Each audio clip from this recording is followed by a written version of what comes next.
नमो अरिहन्ताणं नमो सिद्धाणं नमो आयरीयाणं नमो उवज्झायाणं नमो लोये सव्यसाहुणम् मंगलम भगवान वीरो मंगलम गौतमो गणी मंगलम कुंद कुंदाद्यो जय धर्मोस्तु मंगलम सर्वमंगल मांगल्यम सर्वकल्याणकारकम प्रधानम सर्वधर्माणां जैनम जयतु शासनम आत्मा ज्ञानम स्वयं ज्ञानम ज्ञानातन्यत् करोति किम परभावस्य कर्तात्मा मोहोऽयं व्यवहारिणाम् अज्ञानतिमिरान्धानां ज्ञानाञ्जनशलाकया चक्षुरुन्मीलितं येन तस्मै श्रीगुरुवे नमः।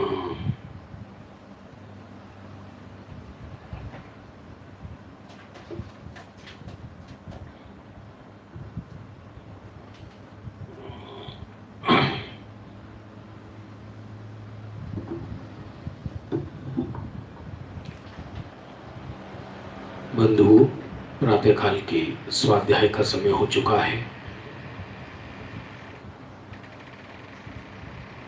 और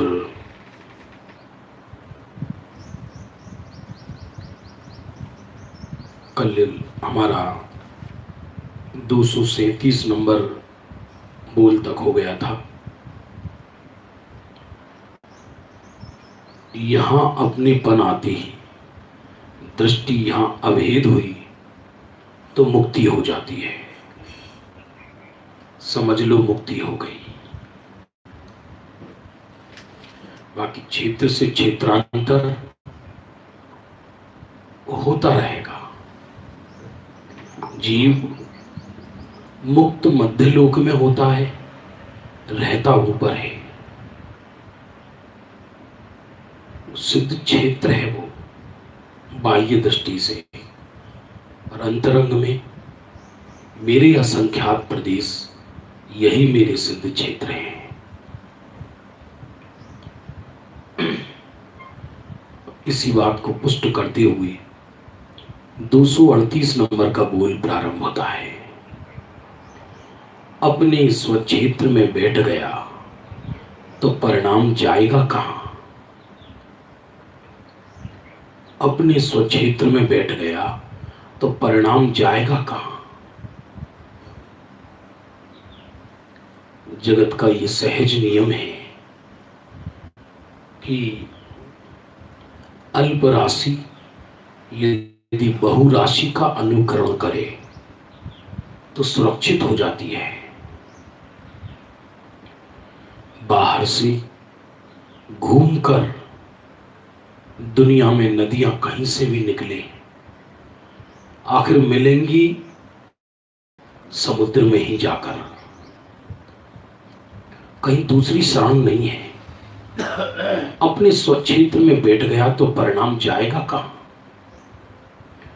अपने स्वक्षेत्र में बैठ गया अर्थात ये भी परिणामों से ही बैठना है।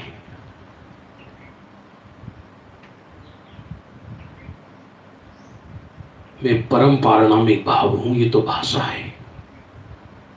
मैं आनंद निधान हूं, ऐसा निर्णय होते ही बैठ गया अपने अंदर। श्रद्धा ने अपने आप पे कब्जा कर लिया।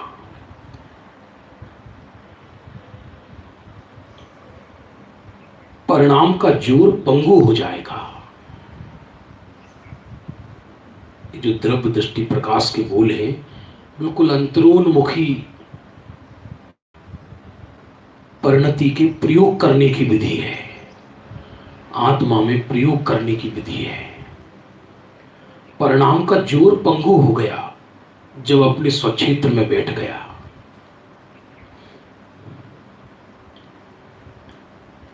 बालक बाहर में बहुत चंचल हो, कहीं माँ के साथ महोत्सव में गया है, कहीं फंक्शन में, वो माँ इधर उधर हो जाए तो दौड़ लगाता है इधर उधर। माँ हो सामने तो डांट डपट के बैठा दे तो उसका जोर पंगु हो जाए। परिणाम बहिर्मुखता में तो परिणाम पर के साथ चला जाता है। ये भी कहने की भाषा है। चला कहां जाता है? परिणाम में पर को बैठा लेता है। चला कहां जाता है? दिन रात यही तो हो रहा है, कभी धर्म के नाम पर, कभी कर्म के नाम पर परिणाम का ही जोर रहता है, बहिर्मुखता ही रहती है। इसलिए बहिर्मुखता में तो परिणाम पर के साथ चला जाता है। दृष्टि यहां जमी तो परिणाम में ज्यादा दूर जाने की शक्ति ही नहीं रहती। गजब। दृष्टि यहां जम गई तो परिणाम मर्यादा में आ जाते हैं। दृष्टि मानी श्रद्धा यथार्थ हुई तो जो अस्थिरता है वह मर्यादा में आ जाती है। दृष्टि सम्यक हुई तो शेष वची कसाएं, उनका ज्यादा जोर नहीं रहता, ज्यादा दूर जाने की शक्ति नहीं रहती, अनंत संसार नहीं होता फिर उसका। श्रद्धा में तो मुक्ति ही है। बीतरागी कह दिया उसको, जबकि बीतरागी 13वें गुण स्थान में होगा। श्रद्धा के बल से हो जाता है। भले रिजल्ट जब आना हो आता रहेगा, लेकिन अच्छा छात्र जो परीक्षा देकर आया है उसे मालूम है कि मेरे इतने नंबर आएंगे, तो निशंक है वो। क्षेत्र से क्षेत्रांतर होना बाकी है, होता रहेगा, ना भी हो तो भी क्या। रस क्षेत्र का नहीं है, रस स्वरूप का है।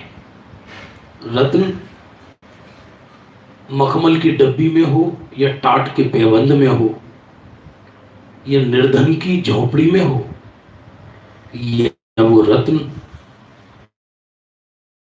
सर्राफे की दुकान पर, जौहरी की दुकान पर सजा हुआ हो, रत्न अपनी वैल्यू से वैल्यूवान है, अपनी कीमत से है, वो अपनी चमक से है। इसलिए इधर दृष्टि हुई, परिणाम यहां जम गया तो संसार में भ्रमण करने की परिणाम की ताकत नष्ट हो जाती है। वो कदाचित थोड़ा बहुत करे भी तो उससे वो अज्ञानी नहीं हो जाता।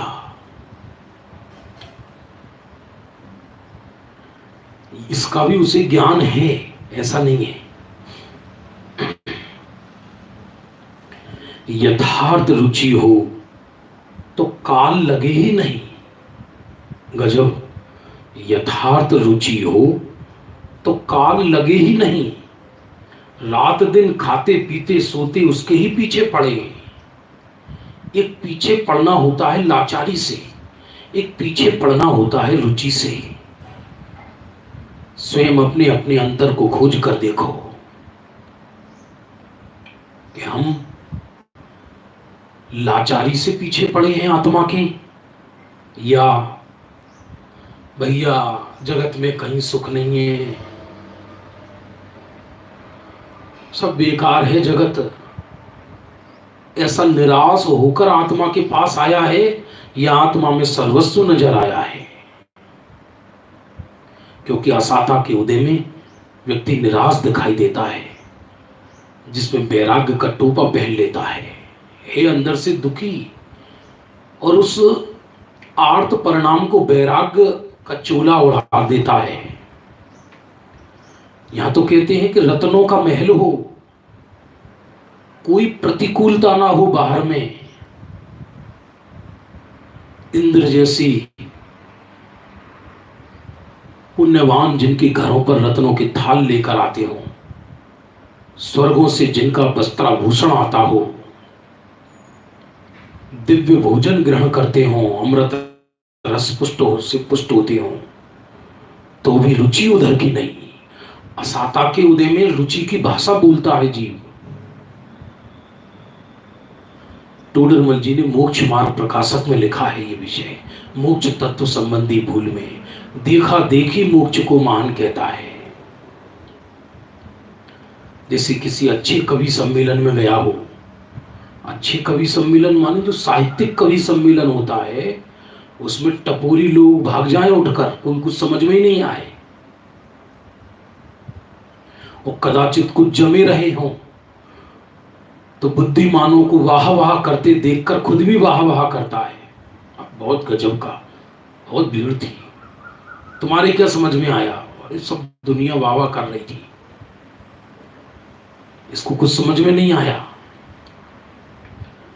इसलिए खुद की यथार्थ रुचि हो तो काल लगे नहीं। रात दिन खाते पीते सोते उसके ही पीछे पड़ा रहे। पीछे क्या पड़ा रहे?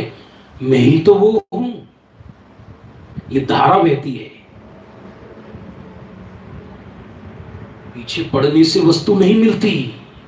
वस्तु की रुचि हो तो व्यक्ति सहज पीछे पड़ा रहता है।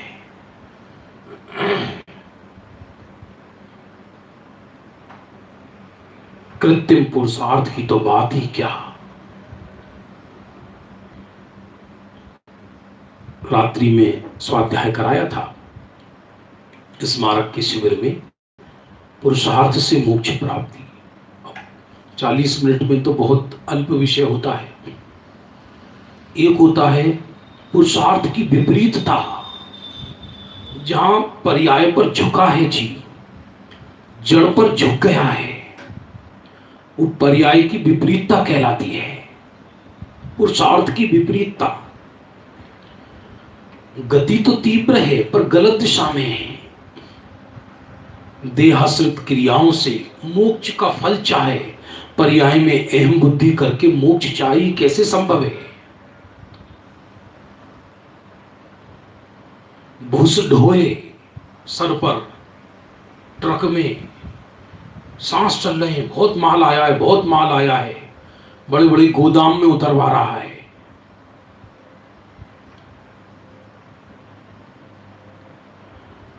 और पिताजी बहुत बड़ा गोदाम दिया 2 लड़कों को, 2 लड़के थे पिता के, बड़े बड़े गोदाम दिए,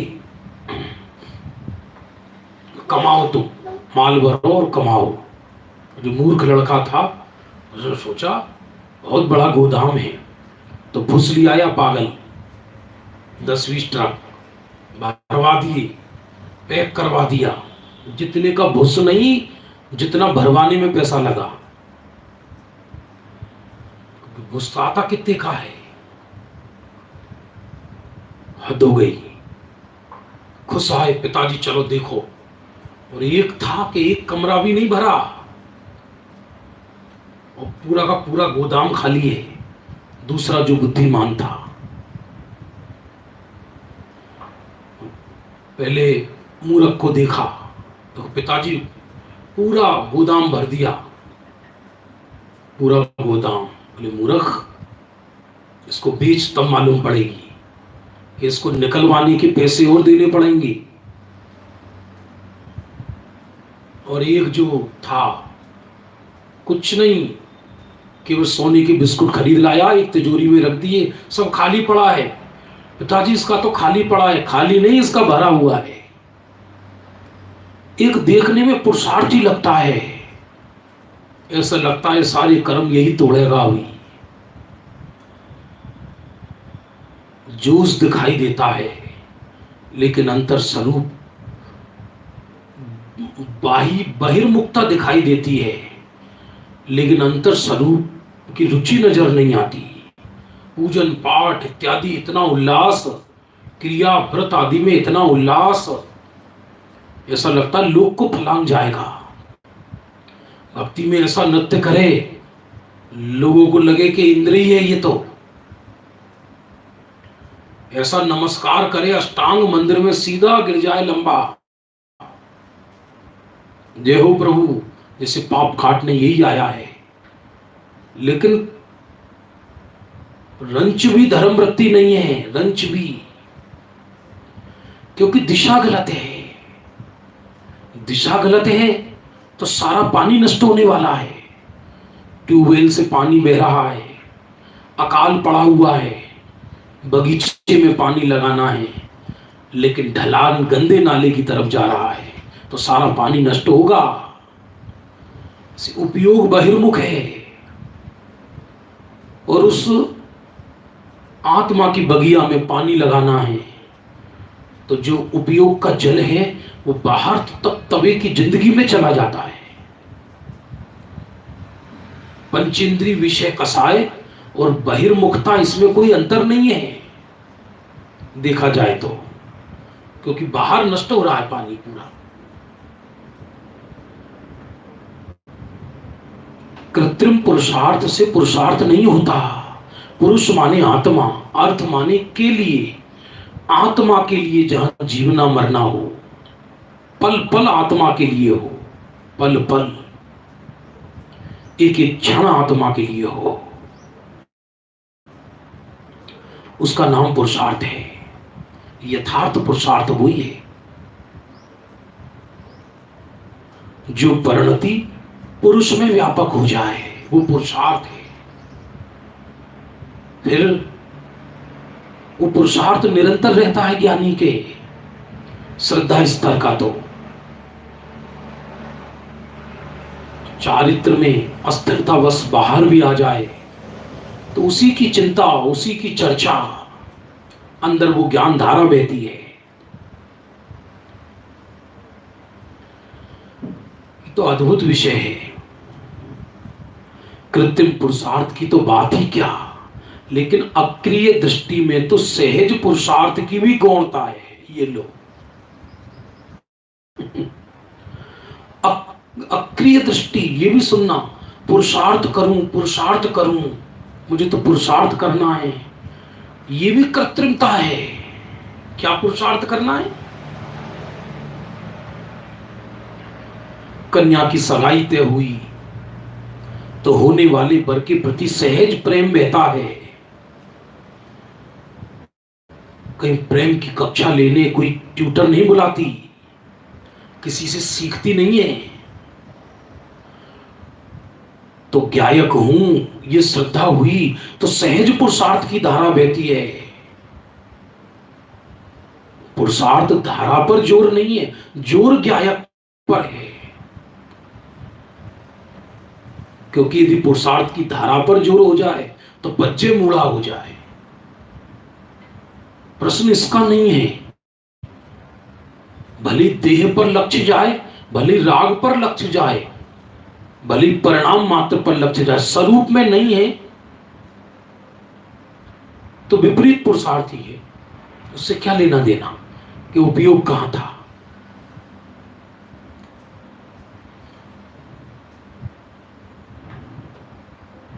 एक धूल का व्यापार करके, एक धूल का व्यापार करके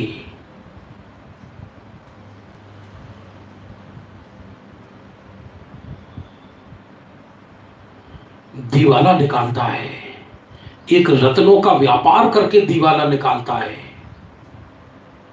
भूखे तो दोनों हैं, एक आत्म चर्चा करके अतृप्त है, एक जगत में स्थूल विषय कसायों में फंसकर अतृप्त है। अतृप्त तो दोनों ही है ना, लाभ तो दोनों ने नहीं लिया ना स्वरूप का।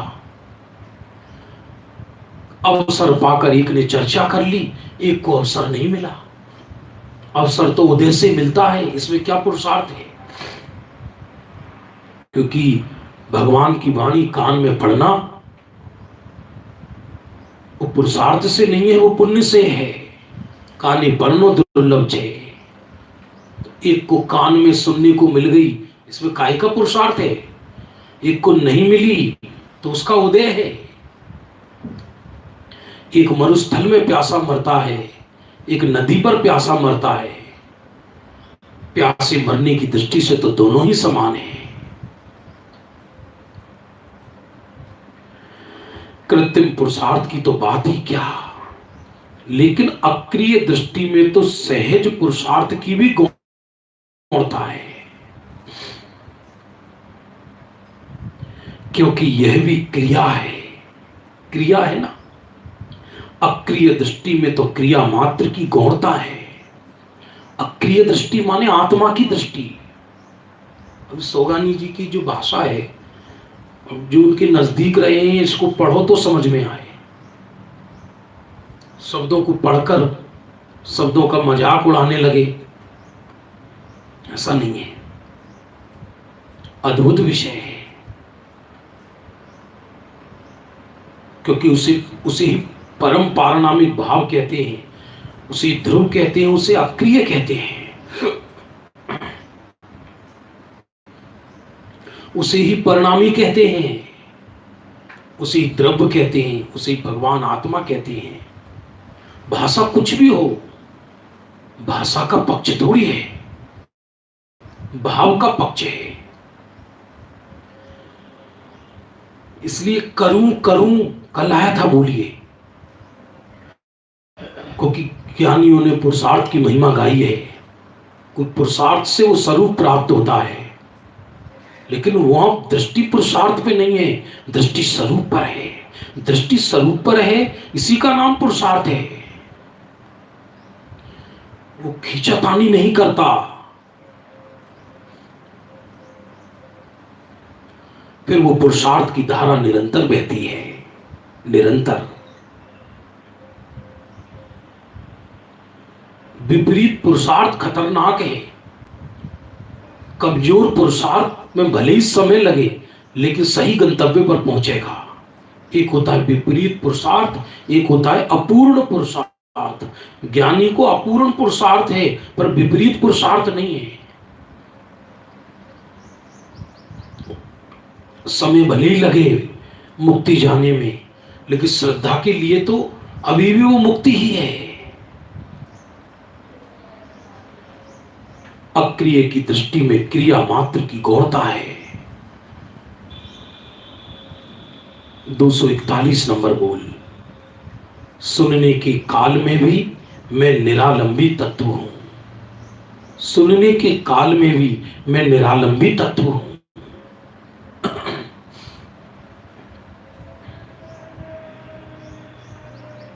सुनने का अवलंबन है उस समय, लेकिन सुनने के काल में भी विचार क्या चल रहा है, मैं निरालंबी तत्व हूं, ये विचार चल रहा है।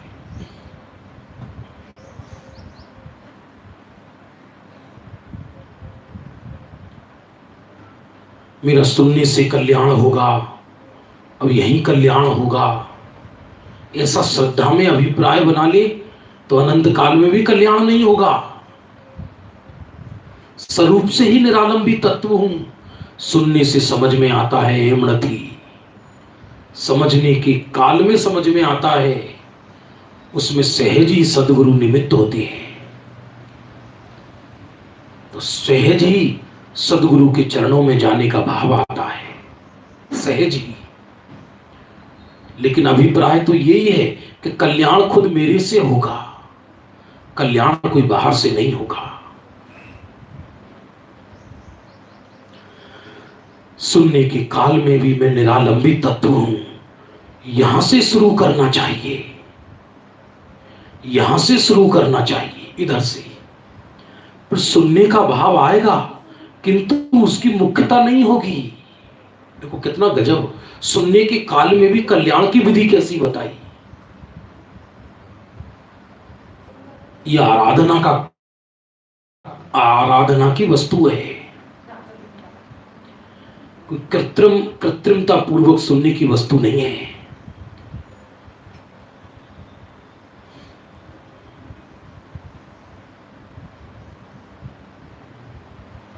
शुरुआत यहां से हुई, पर सुनने का भाव आएगा। टोडरमल जी ने लिखा ना कि ज्ञानियों को क्या चाहिए, परस्पर चर्चा ही चाहिए।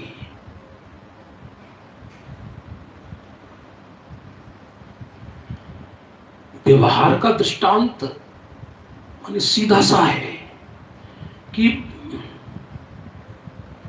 जैसे किसी को कश्मीर घूमने जाना है तो वो ट्रेन की या फ्लाइट की चर्चा करता है, या स्विट्जरलैंड जाना है तो वहां की चर्चा करता है। तो चर्चा में चर्चा है या चर्चा में वहां का लक्ष्य है। उसी प्रकार जिसकी यहां की दृष्टि हुई उसको सुनने में एकत्व नहीं है, सुनने की कृत्रिमता नहीं है, सुनने की पराधीनता नहीं है, लेकिन सहज जहां गायक की बात चल रही हो वहां सुनने का भाव आता है, तो वहां प्रेम भी गायक पर है। पर सुनने का भाव आएगा किंतु उसकी मुख्यता नहीं होगी। भाव आएगा भले आने दो, मुख्यता नहीं होगी। मुख्यता तो इधर की है। छोटे छोटे बोल चल रहे हैं आज। वैसे तो एक बोल में ही इतना भरा है कि घंटों चर्चा कर लो। हम भी कोई सहज खींचातानी नहीं करते। मन रम जाए तो एक बोल आधा घंटा चल जाता है और लगा पर्याप्त है तो आगे बढ़ जाती है।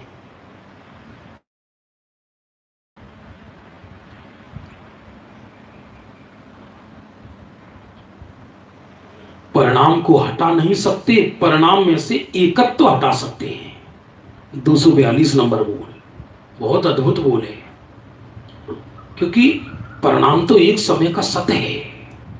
द्रव्य को सत्ता कहा तो परिणाम को सती कहा। द्रव्य शंकर है तो पर्याय पार्वती है। जैसे द्रव्य आत्मा अपने स्थान पर अडिग है, उसी तरह उसकी पर्याय भी एक एक समय में अपनी अपनी सत्य है, मेरू की तरह। तो एक समय के परिणाम को कौन हटा सकता है? वो तो हटता ही है स्वयं ही, लेकिन एक समय सत रहा ना, वो अपने स्थान पर यदि एक पर्याय से भी फेरफार करे तो त्रिकालवर्ती पर्यायों की श्रृंखला टूट जाएगी, वस्तु व्यवस्था बिगड़ जाएगी। एक परिणाम भी इधर से उधर कोई नहीं कर सकता। ऐसा जब ख्याल आए सहज, तो परिणाम बाहर से परिणाम से दृष्टि हरकट स्वरूप पर चली जाती है। परिणाम की निश्चिंतता ख्याल आते ही परिणाम स्वयं अपने आप से बेखबर हो जाता है। आजकल घरों में ऑटोमेटिक गैस चूल्हे चल गए, इलेक्ट्रिक, और तो कई बहनें होती हैं होशियार ऐसी कि अंदर सब्जी बनने रख दी, दाल बनने रख दी, और 15 मिनट में बनती है तो 15 मिनट का टाइमिंग लगा दिया, या ये आधा घंटे में बनता है तो आधा घंटे का टाइमिंग लगा दिया। बस अब आधा घंटा अपना निश्चिंत है, अब ना फूकने का डर है क्योंकि वो इलेक्ट्रिक है, और अपने आप ही वो आधा घंटे बाद बंद हो जाएगा। ऐसा भी नहीं है कि उसको बंद करने जाना है, स्वयं ये पावर उसमें नहीं आएगी अंदर। तो लोक में भी ये नियम है, यदि व्यक्ति होने वाली क्रिया या होने वाले परिणाम से चिंता मुक्त हो जाए कि ये तो निश्चित है, ये हो रहा है, यही होगा, तो स्वयं परिणाम अपनी ही चिंता से मुक्त हो जाता है। स्वयं परिणाम अपनी ही चिंता से मुक्त हो जाता है। अभी परिणाम में ही व्यस्त है तो स्वरूप में जाए कैसे? मेरा क्या होगा, मेरा क्या होगा, मेरा क्या होगा? ये तो लौकिक चिंता है। पारलौकिक चिंता में भी व्यस्त है, मुझे मोक्ष कब होगा, पुरुषार्थ कैसे जागृत हो, अंदर कैसे जाऊं, तत्व का निर्णय कैसे हो। अरे हो गया ना निर्णय, होने वाला परिणाम सुनिश्चित है और मैं चैतन्य परमात्मा हूं। हो गया ना सुनिश्चित।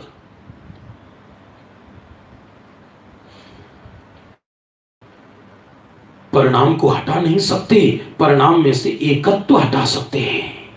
ये कहा परिणाम तो अपने काल में सत्य है, वो होगा। और प्रमाण शैली में वो परिणाम द्रव्य का ही कहा जाता है। या परिणमति स कर्ता। यही कहा जाता है कि द्रव्य परिणमित होता है, लेकिन द्रव्य परिणमित होता है अर्थात द्रव्य परिणमन करने पर भी द्रव्य रूप ही रहता है और परिणाम बह जाता है। परिणाम को हटा नहीं सकते, परिणाम में से एकत्व हटा सकते हैं, और परिणाम में से भी एकत्व परिणाम ही हटाएगा। जो परमात्मा है स्वभाव त्रिकाल, उसको तो इसकी कुछ पड़ी ही नहीं है, वो तो जैसा है वैसा ही है, सदा शाश्वत है। ये परिणाम हट जाए, ये परिणाम आ जाए, उसको इसकी भी सापेक्षता नहीं।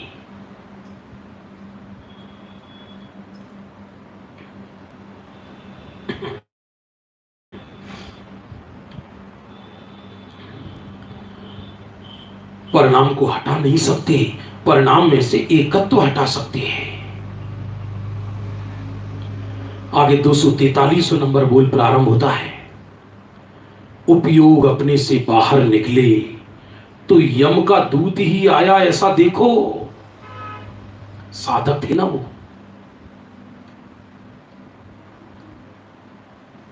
उपयोग अपने से बाहर निकले तो यम का दूत आया ऐसा देखो। निकला क्यों बाहर? निकल जाना अलग चीज है। जब तक पूर्ण पुरुषार्थ नहीं है तो उपयोग बाहर आएगा ही। श्रद्धा को ये विश्वास होने पर भी कि सुख मेरे अंदर है, सम्यक दर्शन होने पर भी उपयोग की अस्थिरता बनी रहती है। ऐसी ही योग्यता है पर्याय की। और यदि ऐसा ना हो तो 14 गुण स्थानों का क्रम ना पड़ेगा। यदि श्रद्धा होते ही केवल ज्ञान होने लगे तो फिर तो 3 ही गुण स्थान होंगे जगत में, एक पहला, एक चौथा और फिर सीधी सिद्ध दशा या केवल ज्ञान। क्रम पड़ता है ना। लेकिन अभिप्राय में तो ये रहता है कि उपयोग अपने से बाहर निकले तो यम का दूत ही आया ऐसा देखो। उपयोग बाहर निकलने में मस्त हो जाए, उसको आदर्श मानने लगे। अस्थिर होना अलग चीज है, अस्थिरता का रस होना अलग चीज है। कमजोर पुरुषार्थ को बड़प्पन मानना अलग चीज है।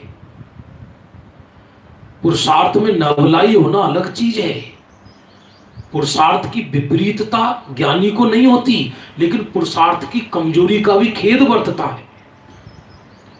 मोक्ष मार्ग प्रकाशक में टूडरमल जी लिखते हैं, अहो इंद्र भी इंद्रिय रोग से पीड़ित है। ये शब्द लिखा, इंद्र आदि भी इंद्रिय रोग से पीड़ित है। मेरे को विचार आया, इंद्र तो नियम से सम्यक दृष्टि होता है और उसको कह रहे हैं इंद्रिय रोग से पीड़ित है।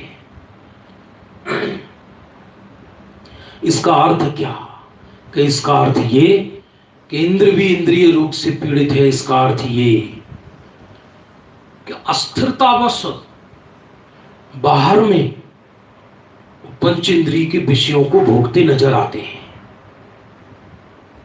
लेकिन परिणति तो ऐसी बनी हुई है, अभिप्राय तो ये है, भावना तो ये है इंद्र की भी कि अरे अंतर मुहूर्त के लिए मुझे नरभव मिल जाए, बस अंतर मुहूर्त के लिए मनुष्य पर्याय दे दो, मेरे स्वर्ग का सारा वैभव ले लो।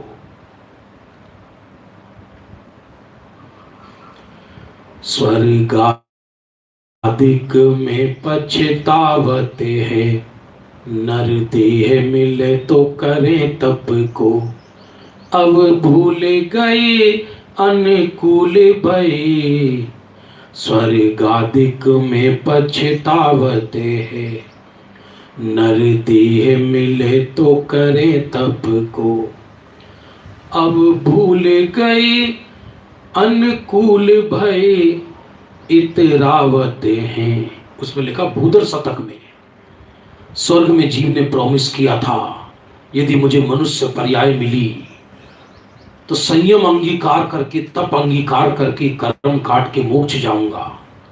लेकिन अनुकूलता में बाहर में संयोगों के मधु माया में मस्त हो जाता है, पूर्व का प्रॉमिस भूल जाता है। यहां तो कहते उपयोग अपने से बाहर निकले तो यम का दूत आया ऐसा देखो।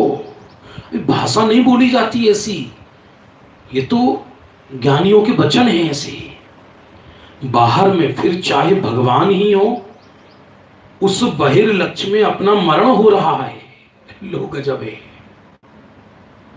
बहिर्लक्ष्यता तो बहिर्लक्ष्यता है, उससे क्या।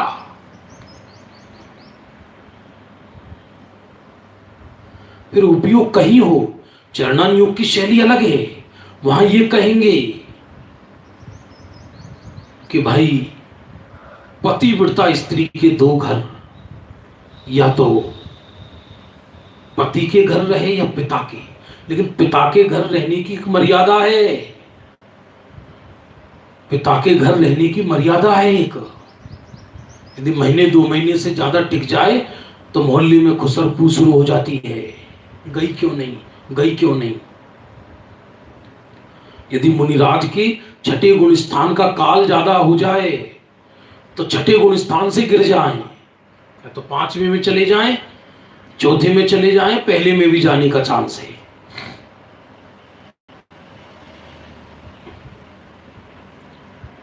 मर्यादा है ना। बहिर्मुख उपयोग बहिर्मुख हो जाए अलग है, होता है ना। ज्ञानियों की सविकल्प निर्विकल्प दोनों अवस्था होती है, और सविकल्प अवस्था में शुभाशुभ दोनों भाव लिए हैं। अशुभ भाव भी आता है, अशुभ क्रिया भी होती नजर आती है ज्ञानी को, अशुभ भाव भी आता है, अशुभ क्रिया भी नजर वो देखी जाती है।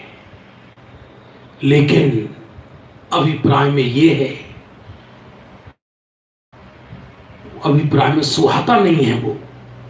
और यदि सुहाए तो वहीं रह जाए ना। किसी चीज से व्यक्ति क्यों हटेगा, कब हटेगा, जब वो नहीं सुहाएगा वो हटेगा। किसी अवस्था से व्यक्ति कब हटेगा, जो अवस्था उसे दुखकारी लगेगी तो हटेगा। ये नेगेटिव और अस्थि रूप से जिसे सुख तत्व का अनुभव हो गया होगा, सुख तत्व का अनुभव हो गया होगा तो वहां से हटेगा। उपयोग अपने से बाहर निकले तो यम का दूत ही आया ऐसा देखो। बाहर में फिर चाहे भगवान ही हो, उसमें अपना मरण हो रहा है, बहिर्लक्ष्य में मरण हो रहा है। स्थूल बहिर्लक्ष्य की तो बात ही कोई क्या करे। बाहर के पदार्थ से तो अपना संबंध ही नहीं, तो फिर उपयोग को बाहर में लंबाना क्यों। उपयोग तो आएगा, उपयोग तो जाएगा। स्वरूप में अंतर मुहूर्त यदि स्वरूप में नहीं बैठा तो उपयोग तो बाहर आएगा। लेकिन ज्ञानी उसे लंबाते नहीं, या ज्ञानियों के उपयोग बहिर्मुखी ज्यादा लंबायमान स्वयमेव नहीं होता।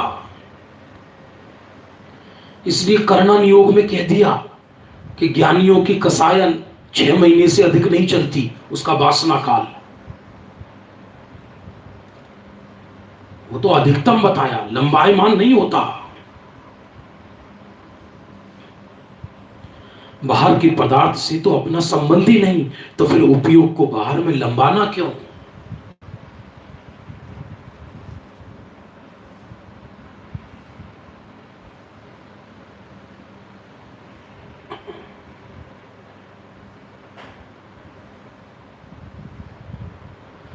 बाहर के पदार्थ से तो अपना संबंध ही नहीं, तो फिर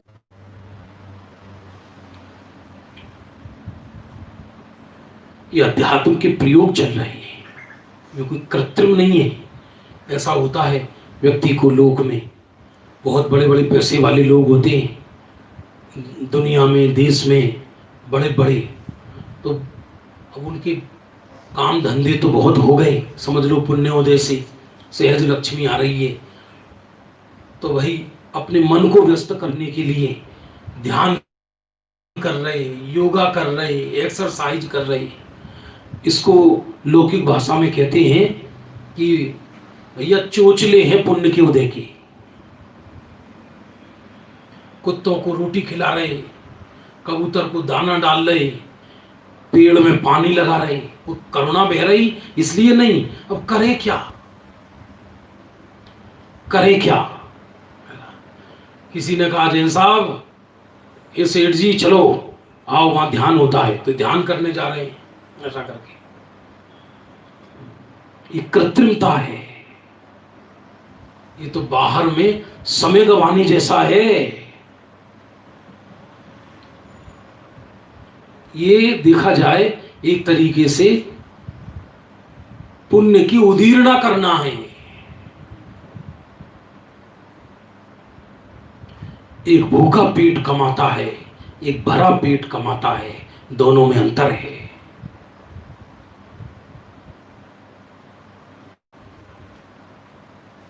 भरा पेट इसलिए कमाता है कि और बढ़ता जाए, भूखा इसलिए नहीं कमाता। भूखा इसलिए कमाता है, नहीं कमाया तो भूखा मर जाऊंगा आज ही। एक प्रश्न का उत्तर होता है, एक प्यासे का उत्तर होता है। समझना ध्यानपूर्वक, समाधान प्यासे का होता है। एक प्यासा हो व्यक्ति, तड़प रहा हो, मरुस्थल में दौड़ लगा रहा है, भाई कहीं ट्यूबवेल है क्या, भाई कहीं ट्यूबवेल है क्या, भाई कहीं ट्यूबवेल है क्या, कहीं कुआं है क्या, क्या उधर है।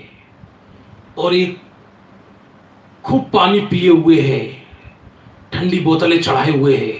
उसने पूछा कहीं पानी है क्या भाई, कि हमारे सामने है। तो उस पानी में वो कंकर फेंक रहा है बैठकर। इसलिए सच में तो जो प्यासा है वही पानी की कीमत सही कर पाएगा, जो प्यासा नहीं है वो पानी की कीमत नहीं सही कर पाएगा। वो धर्म क्षेत्र को भी मनोरंजन में ही निकाल देगा, उसका बहिर्मुखता में ही जीवन जाएगा। लिखा इसमें, बाहर के पदार्थ से तो अपना संबंध ही नहीं, तो फिर उपयोग को बाहर में लंबाना क्यों? ज्यादा लंबाईमान नहीं करना उपयोग को। चरणान योग में कहते हैं, और ऐसे लौकिक व्यवहार को भी सर पर मत नचाना जिससे परमार्थ का घात होता हो। घर गृहस्थी है, बाहर में सब साधर्मियों के होती हैं, व्यापार आदि हैं। हर किसी के पास तो इतना नहीं है कि 7-7 पीढ़ी उसकी गुजर सके, तो व्यापार करने का भी परिणाम आएगा, बाल बच्चों को चलाने का परिणाम भी आएगा, लेकिन इसकी अधिकता नहीं रहती। इसमें उपयोग ज्यादा लंबाना नहीं। तुलसीदास जी की एक चौपाई है बहुत प्यारी। उनसे किसी ने पूछा तुम्हारे शत्रु कौन है? वो कहते हैं जिनको राम प्रिय नहीं है वो मेरे प्रिय नहीं है। जाको प्रिय ना राम वैदेही, तजिए कोटि करोड़ शत्रु सम, यद्यपि परम सने। जिसको राम और सीता प्रिय नहीं है उनको करोड़ों शत्रु के समान समझकर छोड़ देना चाहिए। तो जिनके संसर्ग से, जिनके साथ रहने से, जहां उपयोग लगाने से अपने परमार्थ का घात होता हो, अध्यात्म का घात होता हो, दृष्टि बाहर जाती हो, समय बर्बाद होता हो, वो कहते कि उसको छोड़ देना। भले यद्यपि परम सनी, यद्यपि वो तुम्हारे परम स्नेही हो। विचार करके देखो, इधर कलेजे में सारा जीवन स्नेहियों को खुश करने में निकल जाता है। इसलिए रतनकंड श्रावकाचार में लिखा, हर मिथ्या दृष्टि की 4 बीमारियां हैं विश्व में। मिथ्या दृष्टियों की 4 बीमारियां बताई, आशा, भय, स्नेह, लोभ। स्वामी समंत भद्रदेव ने ये जीव मिथ्यात्व का सेवन क्यों करता है, स्वरूप में क्यों नहीं आ पाता? आशा, भय, स्नेह, लोभाश्च, ये 4 स्थूल बीमारी है जिसके कारण व्यक्ति, एक तो आशा है, अब जगत से क्या आशा करता है? जब ये निर्णय हो गया कि मेरा सुख मेरे अंदर है, बाहर में कुछ मिलेगा ही नहीं मुझे, वस्तु व्यवस्था ही ऐसी नहीं है कि पर से कुछ मिले, वस्तु व्यवस्था ही ऐसी नहीं है। दूसरे के प्रकाश से कोई चीज कब तक प्रकाशित होगी जिसके अंदर खुद ही प्रकाश नहीं होगा। तो जब पर से सुख ही नहीं है तो आशा क्यों? लोक व्यवहार में आशावाद होने का उपदेश दिया जाता है, आशावादी बनो, वो लौकिक अपेक्षा से कहा जाता है, लौकिक अपेक्षा से। लेकिन जैन दर्शन अधिक आशावादी होने का उपदेश नहीं देता, क्योंकि यदि आशा खंडित हो गई तो उसी दिन गहरी निराशा में चला जाएगा, और आशा तो एक दिन टूटनी है। यदि आशा नहीं टूटी तो धर्मी नहीं हो सकता, एक ना एक दिन तो खंडित होगी। रेत के पहाड़ों को कब तक मेरू समझेगा?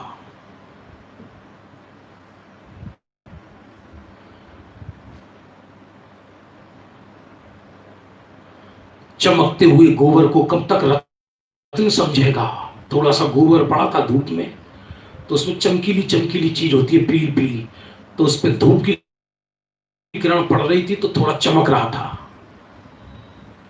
तो झूठी आशाओं से कब तक जीवन बिताएगा?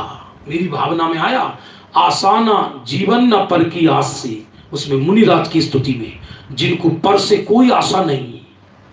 ये आशा नहीं, ऐसा सुनकर निराशाजनक बात नहीं कह रहे, ये अनंत प्रसन्नात्मक बात कह रहे हैं, क्योंकि मेरे अंदर सब कुछ है तो मैं पर से आशा क्यों करूं? आशा और भय, जगत का जीव भयभीत है, भयभीत है, न जाने मेरा क्या होगा, मैं कैसे जीऊंगा, क्या चलेगा। तो कभी आशा के कारण, कभी भय के कारण, और कभी स्नेह के कारण मिथ्यात्व का सेवन करता है जी। यानी जो मेरा स्नेही है, जो मेरा मित्र है, भले ही वो गलत मार्ग पर हो, लेकिन स्नेह है उससे, तो उसकी हर गलत बात का पोषण करता है, मेंटिलिटी क्रिएट कर लेता है। ये मनुष्य की ह्यूमन साइकोलॉजी है ये, कि हर व्यक्ति अपनी एक मेंटिलिटी क्रिएट कर लेता है, वो कर्म क्षेत्र हो या धर्म क्षेत्र, सबके प्रति मेंटिलिटी क्रिएट कर लेता है। धर्म अरम कुछ नहीं करता। मंदिरों में सैकड़ों लोग आते हैं प्रतिदिन, एक दूसरे की सूरत देख देख कर मन ही मन में प्रमाण पत्र बांटते रहते हैं, ये ऐसा, ये ऐसा, ये ऐसा, ये ऐसा। बहुत लोगों को देखा है हमने, 10 मिनट भी बैठेंगे पास में, आधा घंटे भी पास में बैठेंगे तो प्रमाण पत्र ही बांटते रहते हैं। वो उदार है, वो तत्वज्ञ है, वो फलाना है, वो ढिकाना है, वो कंजूस है, वो अंतर्मुख है, वो ये है। ऐसा लगता है कि धरती पे इनका अवतार दूसरों को प्रमाण पत्र बांटने के लिए हुआ है। आशा, भय, स्नेह और लोभ, कभी यश का लोभ, कभी धन का लोभ। लोभ तो कुछ भी हो सकते हैं। यदि व्यक्ति को श्रेय मिले ना तो विष्ठा भी ढो सकता है। श्रेय मिले, धर्म क्षेत्र में जो श्रेय मिलने लगता है तो जगतवासी समझते हैं कि बहुत सेवा कर रहा है जगत की। श्रेय ना मिले तो 1 सेकंड में सेवा खत्म हो जाए। जरा विचार करना, मैं सुबह से शाम तक मेहनत करूं किसी कार्य में, और शाम को मुझसे आकर कोई वहां शाम को ये बोला जाए कि ये कार्य इन्होंने किया, नाम ना ले उसका चले, और दूसरे का बोल दिया जाए, तो छाती पे क्या गुजरेगी? दूसरे दिन करेगा वो? सच पूछा जाए, कभी धन के लोभ में, कभी यश के लोभ में, कभी परलोक के लोभ में, कहीं ना कहीं जीव अटका है। तो धर्म का सेवन करता नजर आता है, लेकिन उपयोग तो बहिर्मुखी है। जब उपयोग बहिर्मुखी है तो अंदर धर्म का सेवन हुआ ही कहां? लिखा इसमें, बाहर के पदार्थ से तो अपना संबंध ही नहीं, तो फिर उपयोग को बाहर से लंबाना क्यों? समय हो रहा है, कल लेंगे, बहुत अद्भुत बोल आएंगे। निवेदन है, स्वाध्याय चल ही रहा है, ये विकल्प भी हमको तो आ ही सकता है। जितने भी लोग सुन रहे हैं, भले ही अल्प हैं, आप 8:15 बजे जुड़ जाओ तो आनंद अच्छा आएगा। बिल्कुल प्रयोग, पहले ही दिन बोला था, प्रयोगात्मक बोल है ये, विधि स्वरूप अंतर्मुख होने की एक कला है। व्यक्ति होता तो व्यक्ति अंतर्मुख स्वयं है। संध्या काल पुनः मिलेंगे। संध्या काल अभी चर्चा संग्रह में अंतिम चर्चा चल रही है। निर्ग्रंथ मुनिराजों की महिमा, स्वरूप नहीं लिखा हुआ, महिमा लिखी, लेकिन एक होता है कटाक्षात्मक स्वरूप का वर्णन करना, समीक्षात्मक वैसा नहीं किया, बल्कि महिमा गाते हुए स्वरूप का वर्णन किया है। 7:15 से 8। निज निधि निज में बताई, यह अनंत उपकार है, उसके लिए जिन वाणी माँ को वंदना सतबार है।